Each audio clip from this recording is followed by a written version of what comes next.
Hello, good morning, student. We continue with our chapter planning. Now, we have discussed about features and characteristics of planning. Now, limitations of planning.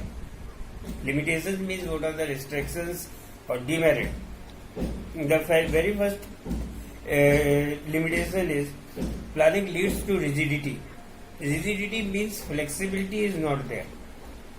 Once you make a plan and after deciding about all the aspects, now you have to carry on, move on with this plan.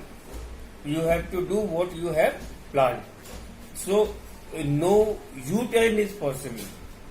That's why, because planning is very costly also, and it is time taking. That's why it becomes rigid in nature. Then the second is planning may not work in dynamic environment, because planning takes time. It is a time-consuming process.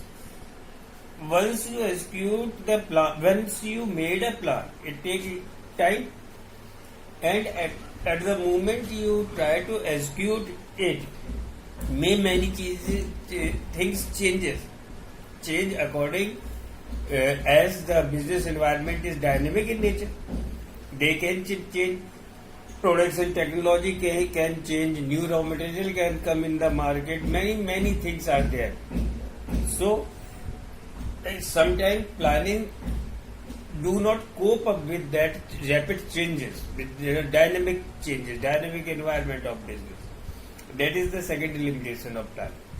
Then planning reduces creativity, and it restricted or bound a person in a certain boundaries that you have to do the work exactly in this pattern or in that pattern.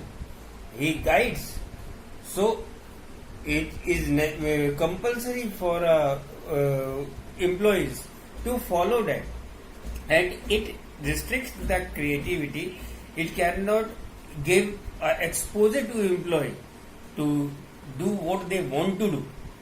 That is why it restricted the creativity of a person also. Then planning involves high cost, as planning is futuristic. When you have to plan, then you have to study all the environment which are related or surrounds the business.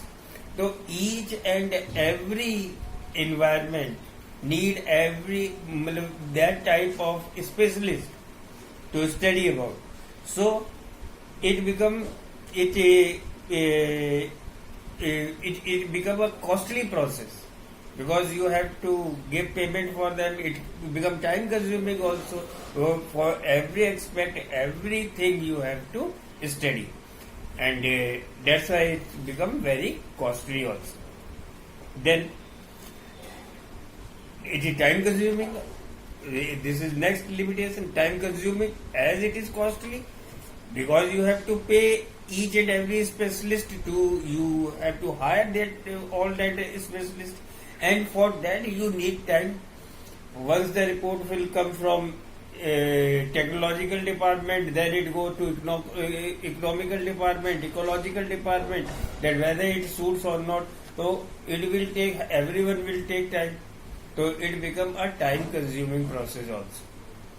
Then the next is planning is not a guarantee of success. That is very true. You plan as much as you can.